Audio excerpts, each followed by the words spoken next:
Hi everyone, I'm Jennifer. So today we will be looking at the opening sequence of Secret Invasion, produced by Marvel in 2023, and to see how it connects to the US Federal Trade Commission's report on generative AI and the creative economy. You can notice how the faces melt and the landscapes constantly shift on this opening sequence.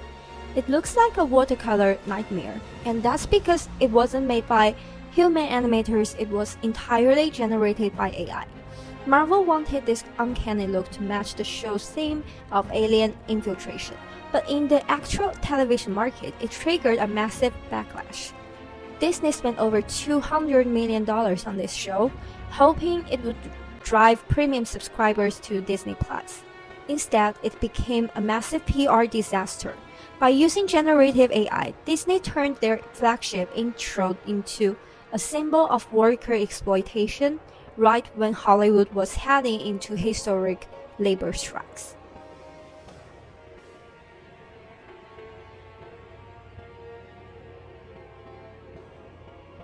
To analyze the formal properties of this video, the directing and editing rely on a surrealist morphing technique, because early generative video models cannot maintain temporal consistency. The visual lines blurred, pixels bleed, and human anatomical structures constantly break down. The lighting is inherently artificial, completely lacking a true physical source, which casts a digital synthetic sheen over the characters.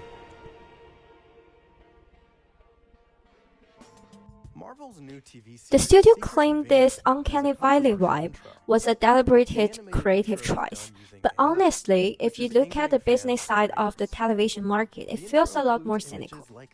It looks like a backdoor way to cut out human labor. The storyboard artists, the traditional animators and typographers, and editors who usually build these title sequences. By trading a human creative pipeline for automated software, Marvel got speed and massive volume, but they lost the sense of artist intent. The final product just feels hollow. Audiences picked up on that emptiness immediately, and the show's branding was dead on arrival. This brings us straight to the FTC staff report on generative AI and the creative economy.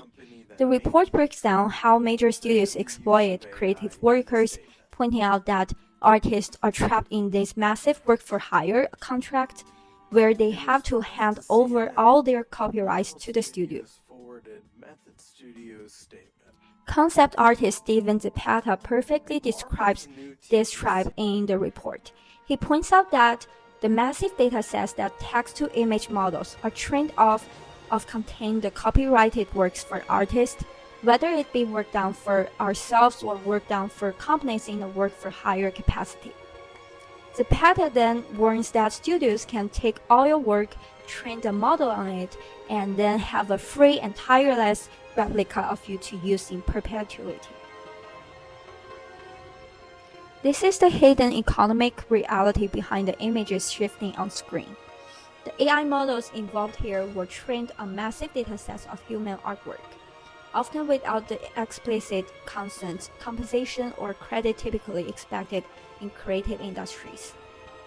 By implementing these tools, Disney prioritized technology efficiency over traditional labor relations, effectively alienating the very creative community that built the Marvel brand in the first place.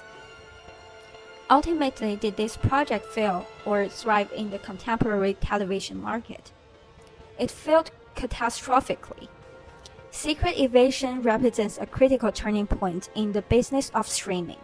Studios believed that generative AI would maximize efficiency and lower production costs, inflating streaming profit margins in a post-peak TV landscape. However, they profoundly miscalculated the consumer market. The backlash to this opening sequence galvanized subscriber resistance, fueled consumer boycotts, and provided a powerful rallying cry for 2023 WGA and SAG-AFTRA strikes. By looking closely at this clip, we see that generative AI in premium streaming does not create economic value. It actually kind of dilutes it. It trades artistic integrity for cheap, massive production. At the end of the day, Secret Invasion proved that when a streaming platform replaces human artistry with an algorithmic replica, the audience doesn't see innovation, they see theft.